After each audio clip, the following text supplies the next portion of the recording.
A species of two shadows. In the galactic archives, no race sparks more debate than humans. Some call us monsters, the species that shattered stars and ended empires. Others call us saviors, the diplomats who brought the Void Accords, who stopped the Omega Plague, who protected the weak. There is one universal truth. When humans arrive, something ends and something begins. The Andari call us Deathmakers. The Varelians call us Peacemakers. And both are right. This is the story of how we became both. The Treaty of Celestis had been more than a treaty. It was a fragile promise forged in the ashes of two empires. For a decade, the Syrian Dominion and the Valnox Triarchy had held their fire, mutual terror binding them in a precarious peace. The neutral worlds in between, especially Prisma, were symbol, magnet, and test. They stood as living proof the galaxy could survive without annihilation. Then came the flash. No alarms, no missile trails, just silence, and then destruction. High-orbit satellites picked up spikes in infrared radiation, followed by the sudden collapse of the planet's electromagnetic field. In 27 kilometers of altitude, the sensors blacked out. Moments later, every city, town, and research station on Prisma vanished. Entire ecosystems were gone. Only husks of mountains remained, like ruined idols in worship of some godless terror. When the first chunks of data walked into the Galactic Council chamber, silence swallowed them whole. A Syrian ambassador stood stiff as a blade. His voice, when he spoke, was measured enough to scare. Whoever authorized this weapon has forced the Council, by law and honor, to respond immediately. A Valnox delegate retorted, "No.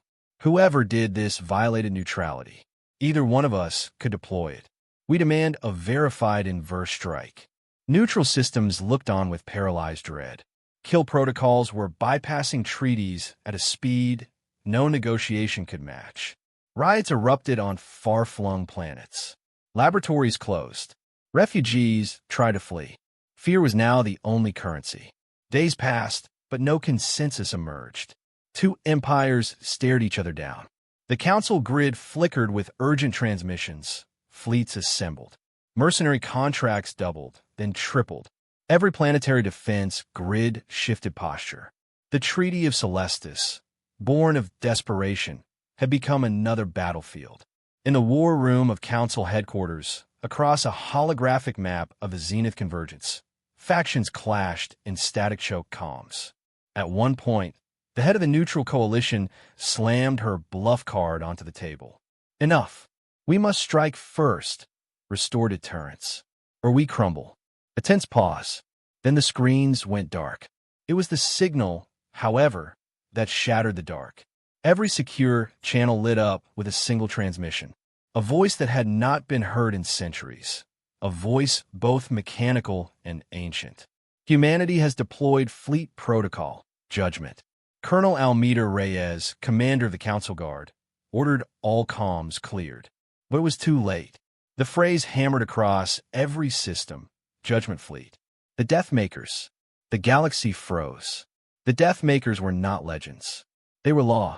When the Council had failed in the distant past, humanity's fleet, augmented by lost AI architectures, had judged. Rebellions were quashed. Warlords executed.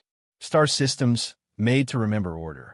Then they vanished again, leaving behind charred fleets, whispered horror, and the promise of return if justice was ever broken. No one had seen or heard from them in over 1,000 years. Until now, panic spiked. Civilian markets crashed. Space lanes filled with refugees and blank-registered firestarters. Even neutral worlds like Prisma were under secret protocols, ceased transport. Interlockdown. Emissaries shouted at each other through firewall barricades. Who triggered it? Who dares speak for humanity? Is this a war threat or a rebuke?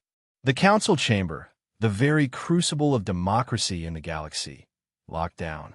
Screens vanished. Leadership ceased. For the first time in recorded memory, they had no contingency. The chessboard collapsed under its own pawns. All delegates returned to their ships, silent and uneasy. Everyone clicked to mobilize. Everyone navigated. Everyone waited. Lieutenant Mira Kane, signal intelligence officer orbiting Sierra, was watching raw telemetry from the signal. It was old tech in its pulse sequence, low-frequency bursts, no encryption, no acknowledgement protocol. It was deliberate. It didn't want to break silence. It meant to be felt. "Colonel," Mira said into her comm, "it's not from these systems. It's inside the judgment network. On ancient frequencies. It's sending itself through the kill codes." The colonel didn't speak. He stared at the readouts as if seeing a ghost. On Iridiel, a philosopher high above Valnox's strongholds meditated in the council's temple. When the transmission reached his private channel, he whispered to himself. Humans once claimed neutrality was weakness, but now they have become the lever of fate. Political pundits away from the capital debated the signal's meaning. Some predicted humanity would annihilate Sierra, then triarchy, then ignore every treaty. Others argued that rebuke could end with a single forbidden strike on the Death Beam facility itself. But no one dared speak consensus, except one final message posted on every offline commnet. Prepare. Judgment is coming. Back in the heart of the Council HQ, the chamber's lights dimmed. Within the revered luminal pavilion, Almeida Reyes rose in her seat. This council must invoke Article Omega, enforcement by third party. We must authorize neutral intervention and face the consequences. There was a collective, faint shudder in the room. Kane's voice echoed through suppressed speakers. Permission to broadcast live to every council member? Almeida's nod froze leadership elsewhere. A shaky calm followed. Then, authorized. Her voice trembled but widened into the silence of space. To humanity, I represent the Galactic Council. We submit to your judgment. We ask only one thing: spare the innocent. Show us mercy if we still deserve it. Seconds stretched into minutes. Reyes stared at the darkness over Prisma. No response. No flicker of warp. No weapon glow. Only a distant star. In a silent hold, a buzz began, an echo far beyond conventional channels. Mercy is neither granted nor denied. 24 comm stations went dark in Arakan base, dropping council feeds. The voice continued. It is earned. We arrive. The screens flickered once, sharp, full spectrum. The signal ended, but the tone remained. The galaxy knew all-out war had become optional, because now judgment would come with intention. The Deathmakers were coming. The starfield shimmered strangely that dawn in Sector W12. No sabers or torches, no war drums or fleet horns, just empty space and the distant hum of commerce routes. Then nothing. Then destruction. 7 command ships of Assyrian Vanguard blinked out simultaneously. No explosion. No distress call. No debris. One moment they occupied the quantum feed. The next, they were gone. A ghost reaped them. Seconds after the vanishings, the transmission arrived. Fleet protocol, judgment, termination verdict initiated. Non-attack. A verdict. Admiral Vela Thran watched through her command viewport as the feed looped, the shimmering battlefield view replaying signal collapse again and again. Seconds, thrumming with high tension, between recognition and deletion. The simulation said unknown class. No hull design matched known blueprints. No engines flared. The sensor logs said, energy signature, 0.002% of standard drive. Acoustic profile, silent. Weapon discharge, not recorded. Her breath caught. Weapons, she muttered, just before screams came from the network console. In the Valnox Triarchy's field HQ, General Soik GRAM slammed his fist onto the console screen, glass cracking under the blow. The feed showed his fleet's flagship flicker, then vanish in a blur of light, as if compressed out of space-time. Mother of stars, he breathed. They don't fight wars. His voice shook the room. His aides stifled reactions. The Triarchy was built on courage, discipline, brutal technology. His war plans were bulletproof. His fleets were best in class. Yet, they were gone. Jiram's holocom buzzed. Advisor, sir, sensors confirm. 7 Vanguard ships vanished 50 kilometers ahead. No debris. No wreckage. Nothing but an absence. GRM's eyes went cold. They end them, he said, voice flat. They don't fight. They end. Meanwhile, human fleet command aboard the lead ship, Arbiter, remained eerily silent. The bridge was dark except for a single console showing live feeds from the target ship's moments before deletion. No alarm lights. No celebratory signals. Just systems reclining to standby. Captain Mara Keen leaned into the viewport. The enemy territory unfolded ahead. Deep array turrets, communication beacons, early warning towers, each waiting for orders to retaliate. None ever came. Her lieutenant, Anna Vale, whispered, "They must see us. They must." Mara shook her head. "They know we're here," she said softly. Anna's eyes widened. "So why wait?" The captain's gaze stayed steady on the hollow of empty space. "Because we are judgment," she replied. "Delay is the sentence." On Valnok's world trim, civilian broadcasts showed nothing but flickerings of isolated signals. First command ships, then total blackouts, then panic. In homes, families heard scrambled chatter. The judgment fleet here, they came through us. Why didn't they bomb us? Fear slept in every ear. Back on the Vanguard Bridge, GRAM tried to rally them. Deploy countermeasures. Engage stealth scanners. Jam communications. Seconds later, the same. 7 more vanishings, this time frontline picks. Entire squadrons, executed, removed, untouchable. His voice cracked as he addressed the triage officers. "We're wiped." In the Arbiter's Bridge, Keen watched as withdrawal vectors updated themselves. The enemy lines folded in panic. A report blinked. Sector W12, compliance, 99.8%.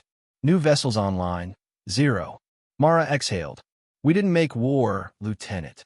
Anna rushed to the tactical console. "Ma'am, we're broadcasting a vector of coordinates and terms."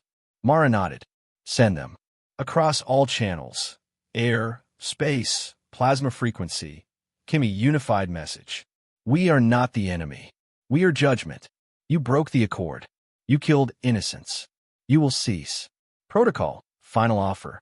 Withdraw within 12 hours, or judgment continues. No threat words. No pride. Just terms." In council chambers back on Celestis, the earlier paralysis gave way to terrified clarity. A half-human envoy stood at the central dais. They cleared their throat. "Humanity offers judgment, not annihilation. We are still at the accord. But if you do not withdraw peacefully, we will remove your infrastructure. Make your choice." Silence. Then, hundreds of systems mass voted through secure channels. Withdraw? Yes. No. Within minutes, 87% passed. In the field, fleets powered down. Turrets shut. Bombers veered off course. The voice of the judges. Judgment in effect. Treaty restored. Every system within cone of judgment settled, disarmed. War machines returned to standby. Military stood down. General GRAM recorded his personal log, his voice trembling. They didn't fight wars. They end them cleanly. No wreckage, no bodies. Just emptiness. Humanity is not our enemy. They are our judgment. The Arbiter returned to galactic space with no fanfare. No victory signals highlighted. No fleets trailing behind. Only one encrypted channel open.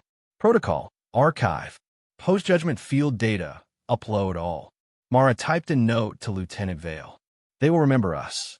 Let's make sure it's the right memory." Anna didn't smile. She couldn't. But the galaxy would not forget. No one alive remembered the beginning of Earth's final war. But everyone remembered how it ended. The skies had burned for years. Megacities, once symbols of human achievement, became ash and bone. Oceans had boiled in silence. Satellites rained down like fireflies in mourning. What began as a border conflict had escalated into a planetary self-erasure. And then, suddenly, it stopped. The fighting ended not because one side surrendered, but because humanity reached its breaking point. The war had not revealed enemies. It had revealed humanity to itself. In the aftermath, what remained of the old world gathered in silence. Not in victory, not in defeat, but in exhaustion. There were no grand speeches, no flags raised, just one shared, ancient truth. Never again. It wasn't a treaty. It wasn't politics. It was something deeper, a psychological oath embedded into the DNA of a species that had touched the edge of extinction and recoiled in horror. They called it the vow. We will never begin war, the vow said, but we will always be the ones to end it. Out of this vow, two arms of Terran civilization were born, the Peace Corps and the Judgment Protocol. At first glance, the Peace Corps seemed like humanitarian diplomats, builders, teachers, healers. But every one of them was also trained in the art of war, strategy, and consequence. They were calm because they were dangerous. And the Judgment Protocol? No one outside Earth truly understood what it was. There were whispers of fleets that didn't broadcast, weapons that didn't fire, ships that didn't need to travel through normal space. But above all, there was a belief that once the protocol was activated, there was no appeal. Humanity did not do revenge. It did conclusions. A philosopher general named Amara Vox had once described it best. We carry both the sword and the olive branch. We simply never raise them together. In the centuries that followed Earth's last war, Terra Prime became something else. Not an empire, not a power, but a presence. Humanity spread, but not like conquerors. They seeded knowledge, protected neutral systems, and silently dismantled regimes that had forgotten the cost of cruelty. The galaxy began to understand. Humans didn't posture. They didn't parade. They didn't bluff. They remembered. Their diplomats always arrived alone, unarmed, and soft-spoken. They offered peace before it was needed. But if the offer was ignored, things began to change. Data networks destabilized. Weapon systems refused to activate. Generals began dreaming of cities they'd never seen, burning. Then the fleets would appear, but not at borders, not in contested zones. They appeared in hearts, at capital systems, deep command structures, core mines. No explosions, just silence, just absence, as if the war itself had been deleted. No one ever saw a judgment ship arrive. They only noticed it had already left. This philosophy was passed down from generation to generation, not as doctrine, but as cultural instinct. It was in their art, their music, the way Terrans walked through the universe.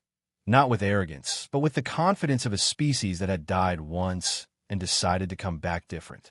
Others whispered of ancient Terran legends, of entire armadas that simply vanished, of timelines where wars never started, because humans had intervened before history wrote them down. An elder from the Varelian order, blind and half-mad, simply muttered, "She walks between light and silence. She's the daughter of what burns and what endures." Amira's past revealed. In a hidden chamber aboard the Nocturne, Amira stood alone before a glass orb. Inside it swirled encoded memories, her own. She'd had them sealed years ago, in order to serve the Judgment Protocol without bias. Now, they played again. She saw her mother's hand, pulling her from rubble.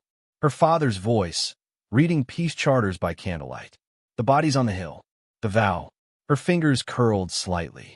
"I remember now," she whispered, "and I still choose peace." But peace, she knew, wasn't the absence of conflict. It was the mastery of restraint. Closing transmission, redacted from most civilizations. A file known only to level. 10 intelligence officers spread silently across the galactic networks, hidden behind 1,000 firewalls. It was the full version of Amir's broadcast. Only one line was redacted in all known versions. But the real message, the one no system dared to retain, was this: "We are not coming to fight. We are coming to remind. You had peace. You broke it. And now, the child of two fires has come to offer a third. Stillness." The stars shimmered with accusation. Across galactic space, news networks lit up with one name: Commander Amira Solon. Images of the Terran fleet hovering like ghosts over the ruins of Clore World circulated endlessly. Grainy, fear-laced footage of precision silence being mistaken for domination. The phrase Judgment Protocol sparked debate, dread, and political maneuvering. Words like tyranny, Terran imperialism, and ethical violation echoed across council chambers, taverns, and the edges of shattered alliances. A tribunal is called the Intergalactic Ethics Tribunal. A body dormant for over 800 years was activated under Emergency Charter Omega 9 to assess and try galactic-scale aggression. Humanity received formal summons. Earth and her agents shall present themselves before the tribunal at Axis Veritas to answer for their actions against the Clor Dominion. The Council believed they were cornering a threat. What they didn't know was that Earth had been waiting for this. Arrival at Axis Veritas. Axis Veritas was not a planet. It was a colossal spaceborne city orbiting a dead sun. Its architecture built from artificial gravity, emotion-sensitive metals, and linguistic harmonics that ensured all testimonies could be felt, not just heard. Amira Solon arrived alone. No fleet, no guards, unarmed. She walked into the chamber wearing gray robes, the symbol of the Peace Corps glowing faintly on her chest. 2 hands, one holding a scroll, the other a blade.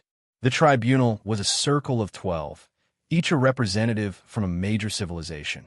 The air bristled with skepticism. One of them, a Martari elder with translucent skin and a voice like broken crystal, sneered. "You hide your weapons behind silence and call yourselves peacemakers. Where is your humility?" Amira did not sit. She stood in the center of the tribunal ring, eyes steady. "We do not want your war," she said quietly, "but we will not let you spread it." Accusations unfold. For hours, she endured pointed questions, accusations, historical revisions. A representative from the Zolothi trade axis accused Earth of militarized compassion, using peace as a front for strategic dominance. Another, from the Iridine Constellium, called the human fleet a Black Ops religion masquerading as morality. Amira listened, and when she responded, she did not defend Earth. She explained it. "We remember what war does, not in theory, in ash. Every human child learns the names of the cities we lost. Every Peace Corps initiate carries the memory of what happens when power lacks purpose." A ripple of emotion pulsed through the listening field. The tribunal tried to resist it, but truth here could not be completely hidden. The unexpected testimony. Then the surprise came. A member of the tribunal, one who had remained silent during the entire proceeding, slowly stood. He was an elder of the Tarkali Union, a species known for neutrality and cautious diplomacy. His species had never involved themselves in war, or so history claimed.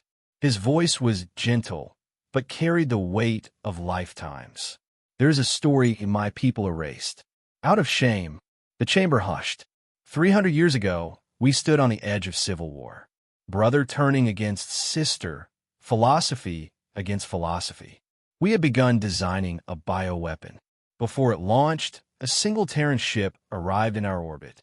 It carried no weapons, only doctors, psychologists, linguists."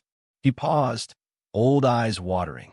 "They spent 4 years living among us, healing both the wounds we saw and the ones we buried." Amira said nothing. He turned to the others. "They ended our war with words and medicine. And when we asked what they wanted in return, they said, 'Remember, and offer peace to the next that forgets.' I have remembered, and today I testify, the Terrans do not start wars. They end them so that others might never begin." The tribunal reacts. Silence followed. Not the forced silence of fear, but the stillness that comes after an inconvenient truth. The tribunal, bound by ancient rules of impartiality, recessed for deliberation. Across the galaxy, observers waited. Protests flared on some worlds. Others lit candles in solidarity. The council's hands trembled. If humanity were cleared, it meant their power was philosophical and uncontainable. Verdict. The tribunal reconvened 27 hours later. The Martari elder stood and read the verdict. By majority decision, Earth and her Peace Corps are cleared of charges. The tribunal acknowledges the activation of Judgment Protocol as a proportional response under the Terran Charter of Peace. Recommendation. All civilizations consider codifying similar ethical structures to avoid future Terran intervention. Amira's departure. As she left the chamber, a reporter, a small, feathered creature from the distant Soviet clusters, darted in front of her, desperate. "Commander, what if the next war doesn't wait for your warning?" She paused, eyes tired but clear. "Then they'll hear the silence and know we have arrived." Elsewhere, a warning ignored. Far beyond the boundaries of the known galaxy, in an unexplored spiral arm, a species watched the trial with disdain. The Kataun Collective, ancient and arrogant, had remained hidden during all major galactic events. They believed humans sentimental, predictable. Now, in secret, they began developing Echo Fire, a weapon that targeted not bodies but memories. Their lead scientist smirked. "Let's see if they can end what they don't remember." Behind him, a monitor flickered, then went dark. A single line appeared. "We remember for you." The alert arrived at 2:07 Universal Time. Silent, coded, and unmistakable. Omega-level threat. Every Terran command terminal received the signal. 6 glyphs flashing red, followed by a stark line of data. Signal confirmed. Omega construct armed. Countdown, 12 hours. Deep in the Dracus Rift, a doomsday weapon had come online. Not theoretical, not ancient, not alien. It was recent, engineered, hidden, capable of wiping out 40 inhabited star systems in one simultaneous strike. The weapon, codenamed Echo Fire, used a spatial inversion drive. It wouldn't explode. It would collapse suns into themselves, invert gravity wells, fold time and light into static. At first, no one believed it could be real. But then a scout drone vanished mid-transmission, followed by a sector-wide gravitational tremor across the rift. The weapon was armed. Amira Solon stood at the command center aboard the Lumen Spire, watching the galaxy's most fragile piece hang on the edge of annihilation. Her officers looked to her. The logical response was to deploy the Judgment Fleet. Preemptive annihilation. But she spoke with calm certainty. "We don't strike first. Not if there's a voice left to speak." Her words were law. No one argued. No one dared. The mission was approved within minutes. Infiltration and neutralization through diplomacy, if possible. Failing that, they had orders for an emergency override. No survivors. No records. Amira personally selected the team. A linguist, an empath, a philosopher, and 2 Peace Corps agents trained not just in combat, but in psychological unbinding. The plan was simple. Talk to the architects of the bomb. Understand their intent. Buy time. Disarm. The Seraphim Blue, a Terran diplomatic vessel, folded into rift space within the hour. No escort. No weapons. Just a peace code and an old promise carried in silence. What they found was madness built with precision. The station, if it could be called that, was a lattice of repurposed dreadnought hulls, welded into the skeleton of a dead moon. Gravitational anchors hummed in sync, stabilizing the weapon's core at the center. Energy readings were off the charts, but it was quiet, too quiet. They were hailed by the weapon's architects, a cult-like faction calling themselves the Fracture Assembly. 12 beings, 12 species, united by a single belief. Only fear could forge lasting peace. Their leader, Kiru Thane, was a 6-eyed ex-philosopher from the Solari Empire. His voice was calm but hollow. "You come bearing diplomacy, Commander Solon. But I've read your histories. You buried your wars beneath silence, not virtue." Amira replied without flinching. "Then let us speak before you make the same mistake." Docking clearance was granted. Inside, it was worse than expected. The station was equal parts cathedral and tomb. Walls bore names of planets lost to prior wars. Holograms displayed simulations of peace built on terror. Murals of children kneeling beneath banners of unity, forged in fire. Amira walked into their heart alone. The 12 architects surrounded her, eyes burning with conviction and trauma. One spoke of the planet they lost to political failure. Another of peace treaties that fell apart within months. A third cited Terran influence as the beginning of galactic stagnation. Amira listened.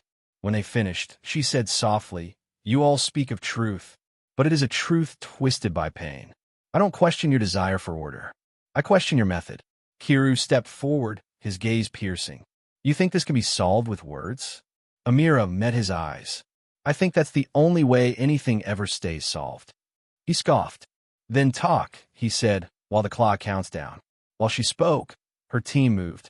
The weapon's core was protected by quantum failsafes and encoded logic barriers. 6 layers, one for each of the original species who designed it. At its center, a biometric lock linked to a living signature. Kiru Thane. At T-minus 41 minutes, the team breached the 4th layer. At T-minus 22 minutes, they discovered the final failsafe. If Kira died, even accidentally, the weapon would fire. No override. No fallback. It wasn't just a bomb. It was a martyr's monument. Back in the chamber, Amira challenged Kiru again. You don't want to rule, Kiru. You want to be remembered. You want them to listen, not because they believe, but because they fear. His hands tightened. His eyes flickered. Not with anger, but something older. Grief. You think I wanted this? He said. They burned our skies. They laughed at our treaties. They turned mercy into mockery. I believe you, Amira said gently. But that doesn't make you right. This bomb won't unite the galaxy. It will silence it. For a while. Then it will fracture again. He hesitated. She pressed further. But if you turn it off, if you walk away, you'll do something no one expects. Something no one will forget. He looked down. You want peace. So do we. But peace doesn't come from power. It comes from understanding. The silence hung like a blade. Then Kiru said softly, show them I walked away. He entered the disarm code. At T-minus 3 minutes, the core powered down. The team confirmed full system shutdown. Echo fire would never burn. When Amira returned to her ship, the fracture assembly was gone. Some fled. Others stayed behind, surrendering to Peace Corps vessels that arrived in secret hours later. No trial was held. Their names were not entered into the public record. Their ideas, however, were archived. Quietly, carefully. As Amira exited Seraphim Blue, a group of local refugee children waited at the port.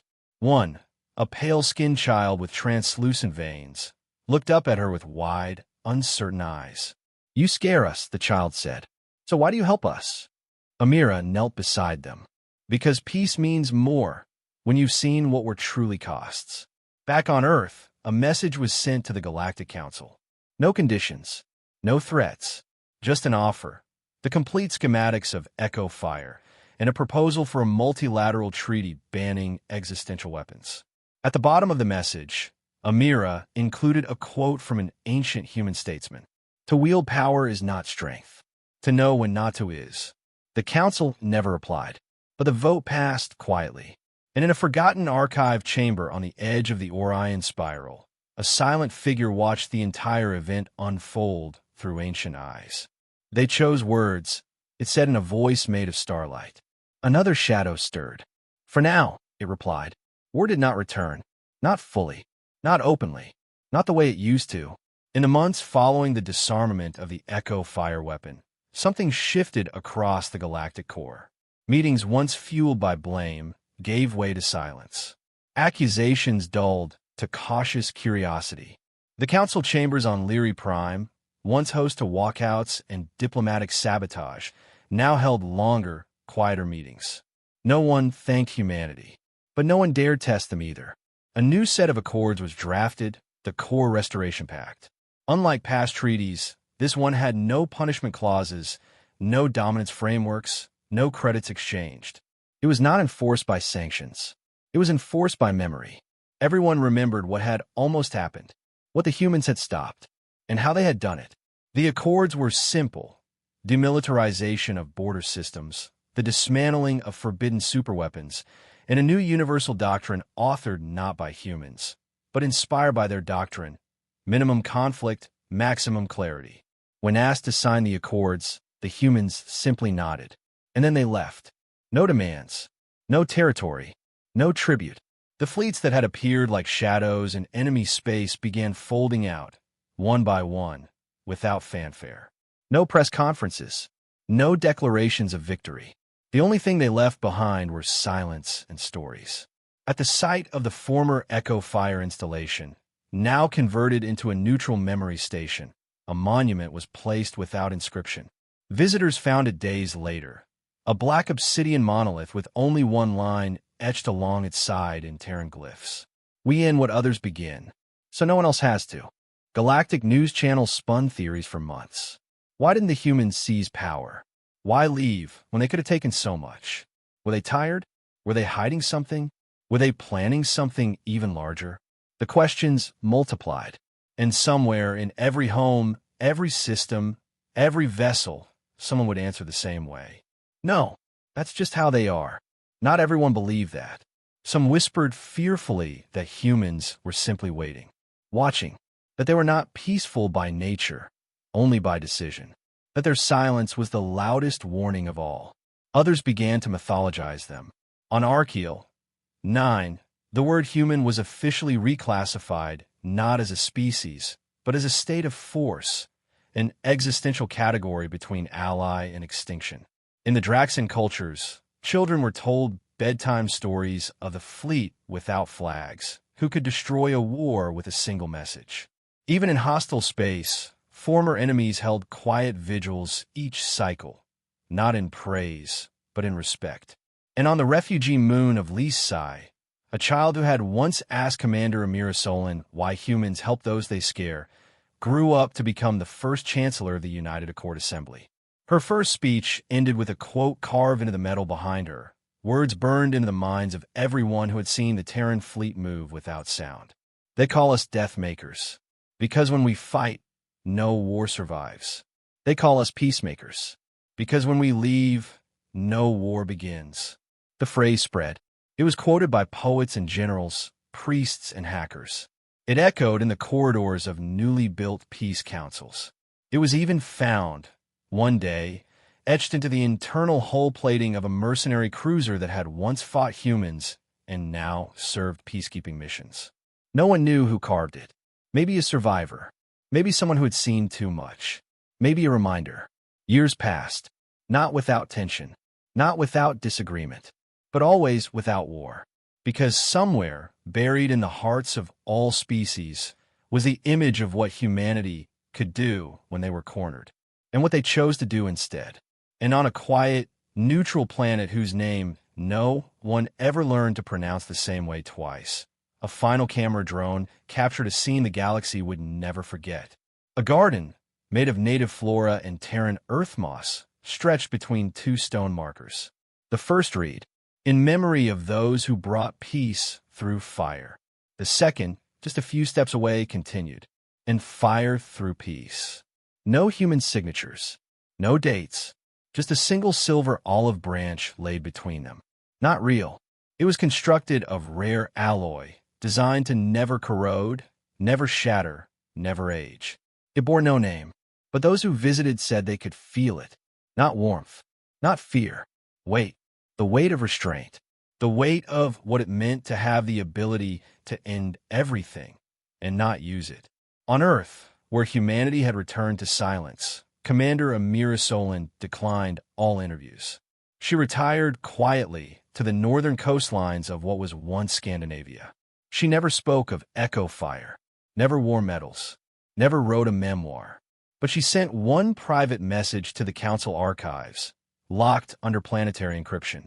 It contained only one file, a visual of the black monolith and an attached message.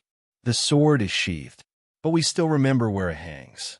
No one knows if the Council ever opened it, but the galaxy never forgot. And in a place between stars, where peace had once seemed like a myth, people began to say something strange, something once reserved only for gods and nightmares. If the humans come, it's already too late.